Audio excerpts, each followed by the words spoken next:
Very sad, it's very sad. সায়েন্সের সবগুলো সাবজেক্টে ফেল করেছে।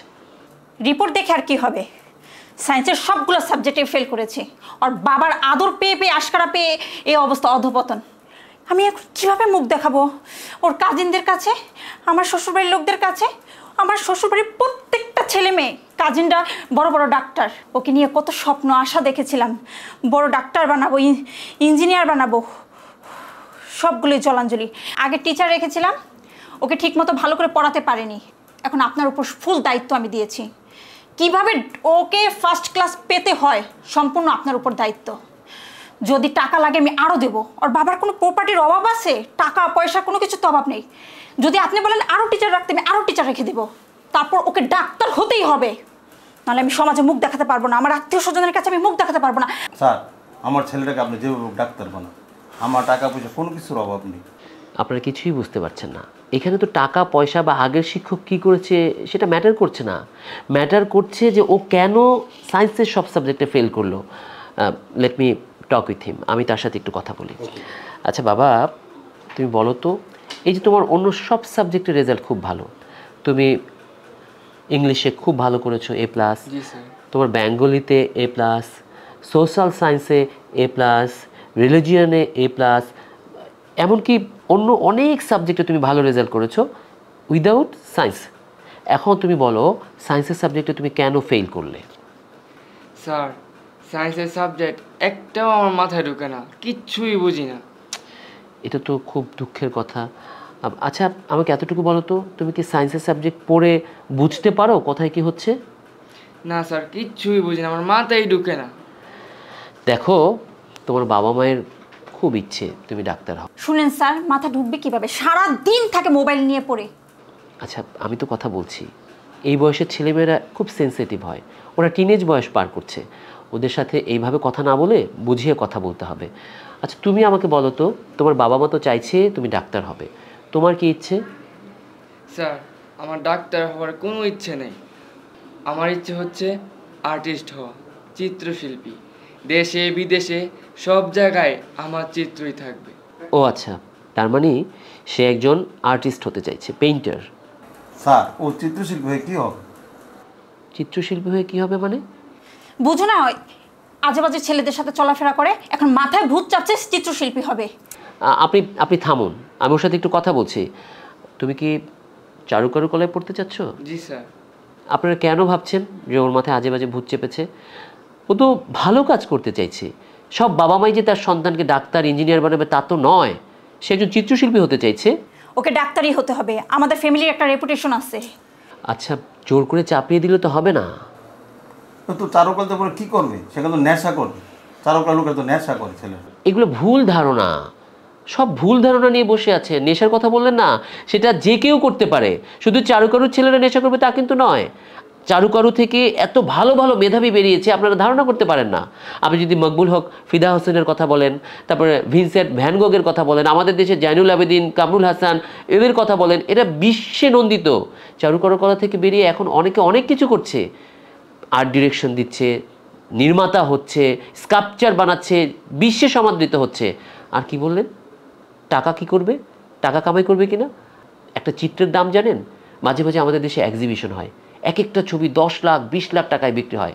আপনি মোনালিসা, লিওনার্দো দা ভিঞ্চির মোনালিসা, বা আপনি যদি লুভর মিউজিয়ামে যান, এত ভালো ভালো শিল্পী। আমাদের দেশের সব বাবা মারাই একটা জিনিস চায়, তার ছেলে হয় ডাক্তার হবে বা ইঞ্জিনিয়ার হবে। আচ্ছা আপনারা বলুন তো, জীবনটা কার, আপনাদের না ওর? ওর জীবন। তাহলে ওর জীবনের শুদ্ধ সিদ্ধান্তগুলো ওকে নিতে দিন। আপনারা যদি ওকে এইটা চাপিয়ে দেন, তাহলে কিন্তু ও কখনো ওর মেধার বিকাশ করতে পারবে না। আমরা অনেককেই বাজে ডাক্তার হতে দেখি, কেন বলেন তো? দেখা যাবে তার ডাক্তার হওয়ার কোনো ইচ্ছেই ছিল না। তার চেয়ে বড় কথা, আপনারা কি জানেন একটা ডাক্তার কখন গিয়ে একজন ভালো ডাক্তারে পরিণত হয়? যখন তার বয়স 45 থেকে 50 হয়। প্রথমে সে এমবিবিএস ভর্তি হবে, এমবিবিএস পাশ করবে, পোস্ট গ্রাজুয়েট করবে, এফসিপিএস, এফআরসিএস এসব করতে করতে, থিসিস করতে করতে তার বয়স যখন 40 থেকে 50 হয়, তখন সে একজন ভালো ডাক্তারে পরিণত হয়। এতটা বছর তার জীবন থেকে পার হয়ে যায়। অথচ এই ছেলেটাকে যদি তার মতো বাড়তে দেন, তার মতো গড়তে দেন নিজেকে, তাহলে আপনাদের নাম ওই উজ্জ্বল করবে। স্যার, আপনি এবং মাসুদ যা ভালো মনে করেন এটা করেন। জি স্যার, আপনি ঠিকই বলেছেন। আসলে আমাদের উচিত আমাদের বাচ্চাদের সাথে ফ্যামিলিগত কাউন্সেলিং করা, ওদের মনের কি ইচ্ছা সেটা সম্পর্কে আমাদের জানা উচিত। কিন্তু আসলে আমরা ওদের সাথে কাউন্সেলিং করি না, ওদের সাথে আমরা পরামর্শ করি না, আমরা আমাদের ব্রেনে যা আসে আমরা তা চাপিয়ে দিই। আসলে আমাদের উচিত না এরকম বাবা মারা সন্তানের প্রতি এভাবে কোনো কিছু চাপিয়ে দেওয়া। আপনারা যে বুঝতে পেরেছেন এতেই অনেক ভালো। আমি আমি একজন সায়েন্সের স্টুডেন্ট ছিলাম, সো আমি ওকে আর আর্টসের পড়াতে পারবো না। আই থিঙ্ক ও এখন 9-10 পার করছে। কোনোভাবে আমি পড়িয়ে ওকে এসএসসিটা পাশ করাবো, এরপর সে আর্টস নেবে, আর্টস নেওয়ার পর সে চেষ্টা করবে একজন ভালো পেইন্টার হওয়ার। সে পর্যন্ত আমি তোমাকে হেল্প করব। শোনো, স্যারের জন্য কিছু চা নাস্তা নিয়ে আসো। ঠিক আছে স্যার। না না, চা নাস্তা লাগবে না। আরে না, আপনি আমাদের ঘরের মানুষই, আপনি বসেন, ওকে পড়ান, ওর সাথে কথা বলেন, আমি আপনার জন্য চা নাস্তার ব্যবস্থা করছি। ঠিক আছে।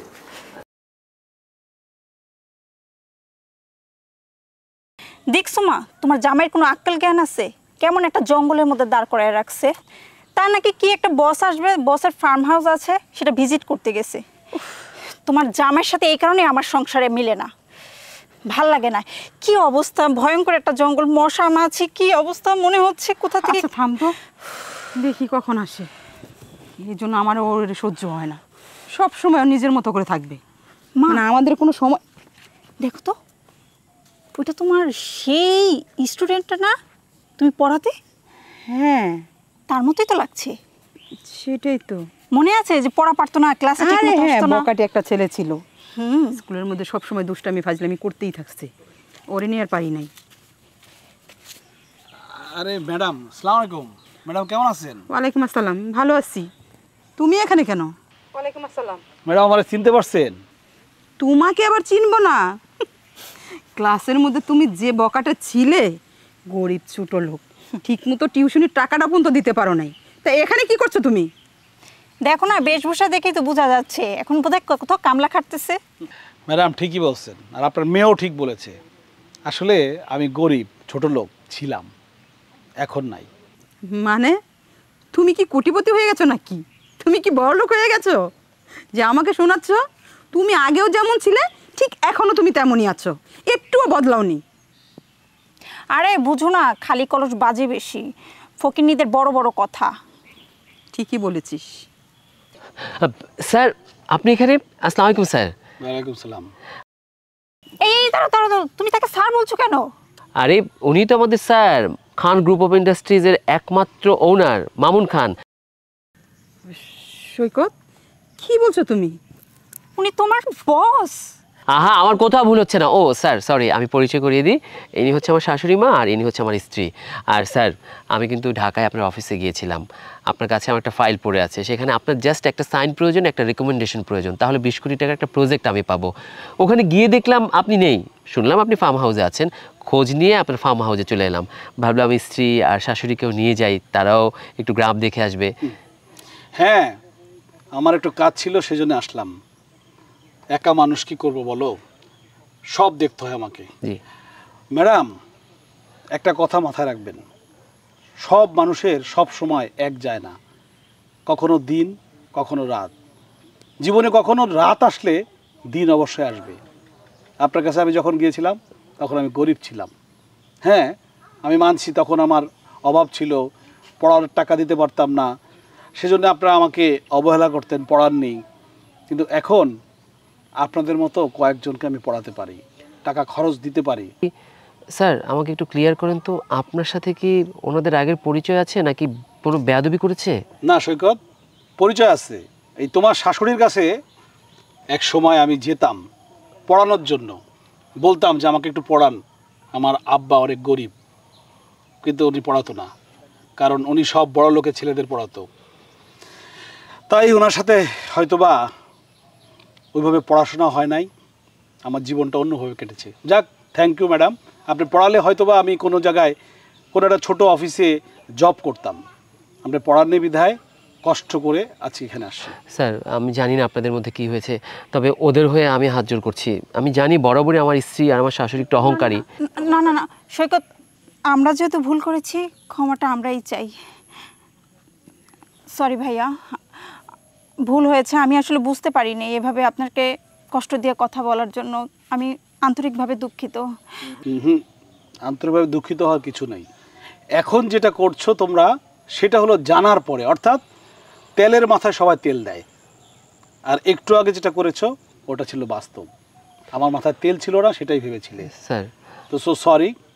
স্যার শোনো, তোমার ফাইলটা আমি কি করব বলতে পারছি না। যদি আমার মুড ভালো হয় দেখবো। Sir sir please sir, sir এই তোমাদের কারণে, তোমাদের এই অহংকার এবং অপরিণামদর্শিতার কারণে আমি একের পর এক বিপদে পড়ছি। জানো উনি কত ভালো মানুষ, just for both of you আমি আজকে আমার ফাইলটাকে হারাতে বসেছি। যদি ফাইলের কিছু হয় তোমাদের খবর আছে। স্যার স্যার সৈকত, সৈকত,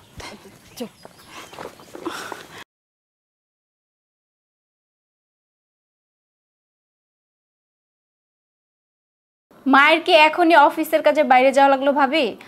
আমি আমার বাপের বাড়ি আসছি বেড়াতে, এখন মা নেই, বাপের বাড়ি বেরিয়ে মজা আছে? হ্যাঁ উর্মি, ভুল বুঝো না তুমি। তুমি তো জানো বাবা নেই, তাই কোম্পানির সকল প্রজেক্টগুলো মাকেই সামলাতে হয়। তাছাড়া মায়ের অনেক বয়স হয়েছে, মায়ের জন্য আমার খুব চিন্তা হয় কখন কোথায় কি অঘটন ঘটে যায়। বৌমা! হ্যাঁ, মায়ের কণ্ঠ। আরে বৌমা, মা, আরে বসো বসো। আরে বৌমা, কেমন আছো তুমি? আমার লক্ষ্মী বৌমা। মা সারাদিন- আপনি, আরে আমার কিচ্ছু হয় না, আমি ঠিক আছি। তুমি ঠিক আছো তো? একটা ঠিক মতো খাওয়া দাওয়া করছো তো? আরে একদিনে তুমি একদম শুকিয়ে গেছো। আমার না সবসময় তোমার টেনশন হয়। তুমি ঠিক মতো খাওয়া দাওয়া করবে না? আমাকে একটা কল দিতেন, আমি যে এয়ারপোর্ট থেকে আপনাকে নিয়ে আসতাম। আচ্ছা ঠিক আছে সব। কিরে উর্মি, তুই কখন এলি? মা কিছুক্ষণ হলো উর্মি এসেছে। আমার খোঁজ খবর নেওয়ার তোমার কোনো প্রয়োজন নেই। তুমি এক কাজ করো না, তোমার বৌমাকে ভালো করে আদর যত্ন করো। এই যে আমি জল জ্যান্ত মানুষ এখানে বসে আছি, কতদিন পরে তোমার কাছে আসছি, তোমার আদর পাবো, তোমার ভালোবাসা পাবো, সেই জন্য। কোথায় তুমি আমাকে দেখবা, আমাকে জড়াই ধরে জিজ্ঞেস করবা মা উর্মি কেমন আছিস, কখন আসছিস, তা না। তুমি বাইরে থেকে এসে তোমার বৌমার নানান কাহিনী জিজ্ঞেস করতেছো কেন? আচ্ছা, আমি যখন অসুস্থ হয়ে থাকি তখন আমাকে কে দেখে? এই বৌমা দেখে। আমার যখন খাবারের প্রয়োজন হয় তখন তো এই বৌমাই দেখে। আর বৌমাকে ভালোবাসবো না তো কাকে ভালোবাসবো? তুই যতদিন আমার কাছে ছিলি তখন আমি তোকে ভালোবাসছি। এখন তুই শ্বশুর বাড়িতে আছিস, তো শাশুড়ি তোকে ভালোবাসবে, তুই তো শাশুড়িকে ভালোবাসবি, এটাই তো স্বাভাবিক। বোন আমার, তুমি মাকে ভুল বুঝো না। মা তোমাকে অনেক ভালোবাসে, সব সময় মা তোমার কথা আমাকে বলে। ভালোবাসে না সেটা আমি প্রমাণ পাচ্ছি। তুমি যদি আমাকে ভালোই বাসতে তাহলে আগে আমার কথা জিজ্ঞেস করতে। আর এটা তো প্রথমবার হচ্ছে না, তুমি সব সময় তোমার বৌমাকে একটু বেশি ভালোবাসো। কখনো যদি ভালো মন্দ রান্না করো আগে বৌমাকে দাও খাওয়াতে। প্রত্যেকটা মা তো আগে তার মেয়েদেরকে ভালোবাসে, ছেলেদেরকে ভালোবাসে, কিন্তু না, তুমি একেবারে ডিফারেন্ট। তুমি তোমার বৌমা বলতে অজ্ঞান। আচ্ছা আমি একটা জিনিস বুঝি না, তোমার বৌমা কি তোমাকে তাবিজ করেছে নাকি? দেখ উর্মি, আমি আমার ছেলের বউকে এজন্য আদর দেই, এজন্য ভালোবাসা দেই। একটা মেয়ে একটা শ্বশুর বাড়িতে যখন আসে তখন এক বুক আশা নিয়ে আসে, এক বুক ভালোবাসা নিয়ে আসে। আমি যদি অন্য সব শাশুড়ির মতো করি তাহলে এই মেয়েটা কোথায় যাবে? আমি চাই না আমার কোনো বদনাম হোক বা আমার ছেলের বউর কোনো বদনাম হোক। আমি চাই ছেলের বউ হিসেবে না, ছেলের বউকে আমি আমার মেয়ের মতো দেখতে চাই। থাক না মা, ও তো ছোট মানুষ, ও একটু ভুল বুঝে কত কিছু বলে, ওগুলো আপনি মনে নিয়েন না। বোন তুমি ফ্রেশ হও, আমি তোমার জন্য নাস্তা করি। হব ফ্রেশ তো হবই। বাপের বাড়ি আসছি বেড়াতে, কিছুদিন থাকবো, তো তাহলে তো ফ্রেশ হতেই হবে। তবে মা, ভাবির কিন্তু কপাল অনেক ভালো, তোমার মতো একটা শাশুড়ি পেয়েছে। এখন বর্তমান যুগে তো এরকম শাশুড়ি পাওয়াই যায় না যে কিনা বৌমাকে এত ভালোবাসে। তবে তোমার মতন শাশুড়ি যদি প্রত্যেকটা ঘরে ঘরে হতো না, তাহলে কিন্তু প্রত্যেকটা ছেলের বউরাই অনেক আরামে থাকতো, অনেক সুখে থাকতো। অনেক হয়েছে, আয় এবার তোকে আদর করে দিই। কেমন আছো তুমি মা? তুমি হচ্ছে আমাদের সবার আদরের বোন।